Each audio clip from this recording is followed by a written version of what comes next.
Okay, let's dive in. The news about screen legend Diane Keaton passing away October 11th, 2025. 79 years old. It felt really sudden and honestly a bit disorienting. It really did. She was always seen as this symbol of, well, quirky independence, right? Yeah. But so private in those last years. Exactly. And that's what we're unpacking today. We're looking at the sources that shed light on her final months, which were apparently very quiet and maybe most surprising. What they reveal about this huge, complex, decades-long secret, her relationship with Al Pacino. Yeah, the sources suggest she actually talked about him, about that specific love, right near the end, like before closing her eyes for the last time. Wow. So our mission here is to get past the iconic hats and the la-di-da persona Uh-huh. and try to understand the emotional core of this woman who seemed to value freedom above almost everything else. And what's really fascinating when you look at the sources is how her life seems built around this central conflict. Conflict. How so? Well, Keaton, the public figure, Mm, all about taking risks, nonconformity, being fearless. But then you look at her private life, especially those relationship choices, right.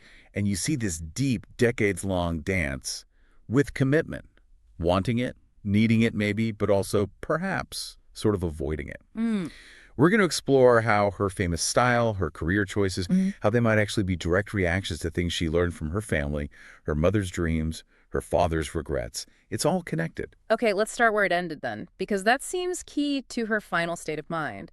The sources all agree her decline was incredibly fast. Yeah, very rapid. Yeah. And unexpected, really, for someone with that kind of energy, that spirit. She kept things incredibly private towards the end, just the closest family around her. Very private. But, we should remember the context. She wasn't new to health struggles. No, that's true. The skin cancer. Right? She'd been managing that since she was just 21. That's over 50 years. 50 years dealing with a serious illness while maintaining this massive career. It sounds like in the final months, other complications added to that, and she just pulled back completely, built a sort of fortress of privacy. Okay, but here's where it gets really interesting, and maybe gives us that aha moment about her mindset then. Just before she died, she did something huge, totally unexpected with her lifestyle. You mean selling the house? Exactly. Her Los Angeles dream home. Put it on the market in March 2025 for, what, $29 million? $29 million. And you have to get the significance of this. This wasn't just any house. She spent 8 years working on it, renovating, designing. She wrote a whole book about it, the house that Pinterest built. Precisely. It was deeply personal. She talked about it like finding the perfect, indestructible brick house, from the Three Little Pigs, a place she planned to stay permanently. Which she'd never really done before, right? Always moving. Exactly. So for her, someone who moved constantly, this house represented a real attempt at planting roots, at permanence, to then decide to sell it after all that emotional, financial investment. Yeah, what does it set signal? It suggests a really profound shift, maybe a kind of philosophical surrender, letting go of that idea of lasting security, maybe even embracing the impermanence she knew so well. And that ties into other changes, too. Like, she used to be such a fixture in her Brentwood neighborhood. Oh yeah, the daily walks with her dog, always the hat, the sunglasses, everyone knew her routine. And those walks just stopped. Completely stopped. She went into what sources call a very private phase, barely left the property. It kind of echoes that lesson she learned growing up, moving all the time. Nothing lasts forever. So facing the end, maybe that independence meant letting go of even the biggest anchors, like the house she thought she'd die in? It seems that way. A final act of letting go, consistent with how she lived. Okay, but to really get that and the sort of contradictions in her life, we have to talk about Al Pacino. This relationship, 15 years. And the sources say, few dared to make public. It sounds intense. Oh, absolutely. It started right when their careers were exploding. 1971, a casting party for The Godfather. She's Kay Adams, he's Michael Corleone. Iconic. Right, and she apparently saw him immediately as this, brilliant madman. But she kept her feelings quiet during that first movie, very reserved. But then came Godfather Part 2 in 74. And that's when it really ignited. Quietly, though. They weren't a flashy Hollywood couple hitting the red carpets. It was more about simple moments, quiet evenings in her little apartment, avoiding the whole spectacle. But there was always this fundamental tension, wasn't there? That's the core conflict, yeah. Heartbreaking, really. She apparently adored his free spirit, that unpredictable energy that made him amazing on screen. But she also knew, intuitively maybe, that he was like a wind always moving, never really settling, never fully belonging to anyone. And he seemed to know it too. He apparently struggled to even imagine marriage, once saying he just didn't know how to be a husband. So hang on, if she knew he couldn't really commit, was she sort of choosing someone who mirrored her own fear of settling down, or was it just this really deep, unconditional love? That's the million-dollar question, isn't it? It's so complex, the sources lean towards it being profoundly unconditional.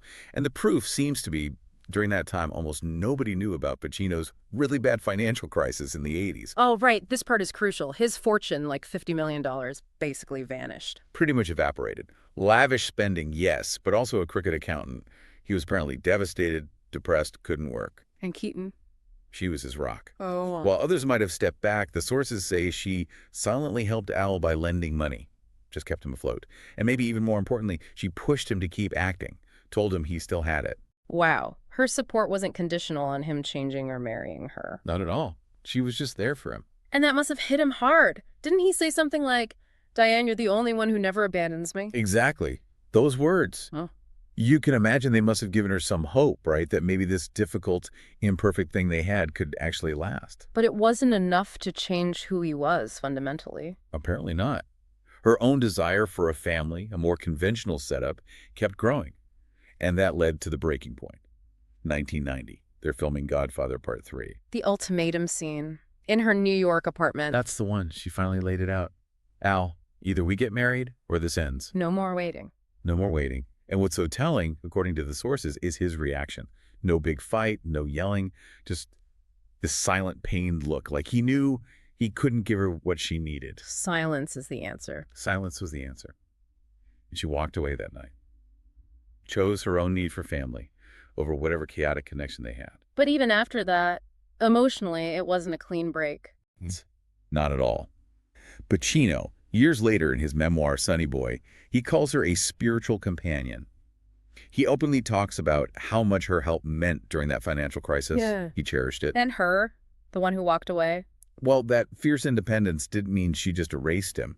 Sources say she kept a handwritten letter he sent her from Rome. The one saying, Diane, I love you forever. That's the one. And maybe the biggest clue. She kept a picture of him in her house, prominently displayed, right up until the end. So the love lingered, even after choosing independence. It seems like it. A kind of enduring sorrow, maybe. Her heart never completely let go, even as her life went in a totally different direction. Okay, let's shift to how she built that independent life, that persona, because her childhood seems absolutely key. Two big influences, right? But kind of opposites. Definitely. First, her mother, Dorothy Hall. She was actually Mrs. Highland Park back in 1955, a local pageant winner. Ah, so the performance bug came from her mom. Very much so. The love of performance, the dramatic flair. But her mom also did something incredible. She kept these detailed journals about Diane's life. 85 of them. 85 journals, wow. That's intense documentation. It really is. A powerful legacy of attention that probably shaped Diane's own artistic high later on. And then the counter-influence was her father. Right. He was a construction engineer, and apparently he hated his job. On his deathbed, he told Diane he'd always hated his work and regretted not taking more creative chances. Oof. That must have landed hard. Like a lightning bolt, apparently. His regret became her fuel. It drove her determination to chase unconventional roles, to embrace risk, to not play it safe. She saw firsthand how conformity could lead to a life of quiet desperation. She wasn't going to let that happen to her. No way. And even her name change ties back to her mother. Her real name was Diane Hall. But there was another Diane Hall in Actors Equity. Exactly. So she took her mother's maiden name, Keaton, a direct nod to that maternal legacy right as her career was starting. Interesting. But while she's projecting this confidence, this artistic risk-taking, there was a serious private struggle happening too. Yes, the eating disorder. A 5-year battle, kept totally secret from about 1968 to 1973. And that started because of pressure related to a role? Yeah, the musical Hair. Apparently there was pressure to lose weight after she refused to do the nude scene. And it spiraled from there. Into a really desperate silent struggle. Sources say at its worst, she was purging up to 20,000 calories a day, causing all sorts of health problems. While starring in The Godfather. Exactly. Think about that disconnect. This rising star, seemingly so bold, but privately dealing with intense insecurity and illness. Therapy, daily therapy, was what finally helped her recover. And that insecurity, it actually helped shape her most famous contribution, didn't it? Her style. Absolutely. The oversized suits, the ties, the hats, Yeah. that whole androgynous, non-conforming look, it wasn't just, oh, this looks cool. It started practically, right? Thrift stores. Yeah, growing up without a lot of money, her mom would rework secondhand clothes. Later, in Hollywood, that style became like a shield, a weapon, as some sources put it, against her own insecurity. Kind of hiding in plain sight. Sort of. And then, with Annie Hall working with the costume designer, that look just exploded. It became the Diane Keaton look. Instantly recognizable, endlessly copied. It was her armor turned into high fashion. And that mix of vulnerability and boldness really defines her acting career, too. The range is incredible when you look at it. Totally. You start with The Godfather. Kay Adams goes through this huge internal shift from naive outsider to someone who understands the chilling reality of that family. It's all subtle, internal. Then boom, Annie Hall, Oscar win. Comedy icon. Basically playing a version of herself, her real conversations with Woody Allen. Right. But then you have to remember things like Looking for Mr. Goodbar. That was dark. Raw, sexual, tragic. It showed she wasn't just the quirky girl next door. Huge versatility. And she kept that power later in her career. The First Wives Club in '96. That was massive. A genuine cultural moment. And it proved that three women in their 50s could carry a huge hit movie. Really shifted things in Hollywood. And throughout much of this, there's Woody Allen. Their relationship was pivotal. Absolutely pivotal. Romantically involved early on, but then it became this incredibly deep, long-lasting artistic partnership based on real intellectual connection and trust. And that trust was solid. She publicly supported him years later during the 2018 accusations, even with all the backlash. Which fits, doesn't it? That theme of unwavering loyalty, whether it is defending Allen or quietly helping Pacino through his crisis. Personal history and relationships seem to matter more to her than public opinion. Loyalty and independence, kind of the two poles of her life. Exactly. So in the end, she never married. Sources say that was rooted in seeing her own mother maybe sacrifice too much for family. Right. She didn't want to repeat that pattern. But she did find the family she wanted on her own terms, adopting Dexter and Duke in her 50s, creating her own unique unit. She built the family structure that worked for her outside of convention. And the tributes after she passed, they were so warm. Bette Midler, Goldie Hawn saying they'd planned to grow old together, Reese Witherspoon calling her a truly original person. Her legacy as an independent force seems secure. It absolutely is. Which brings us back to that final, maybe provocative thought for you, the listener. Here's Diane Keaton. Spent her entire life championing independence. In her work, her style, choosing not to marry, becoming a single mother. Fiercely independent. Right. Yet, the sources strongly suggest she held on to this deep, unwavering emotional connection to Al Pacino, the one man who explicitly could not give her the commitment she once asked for. She kept his picture, his letter, close to the very end. So what does that mean?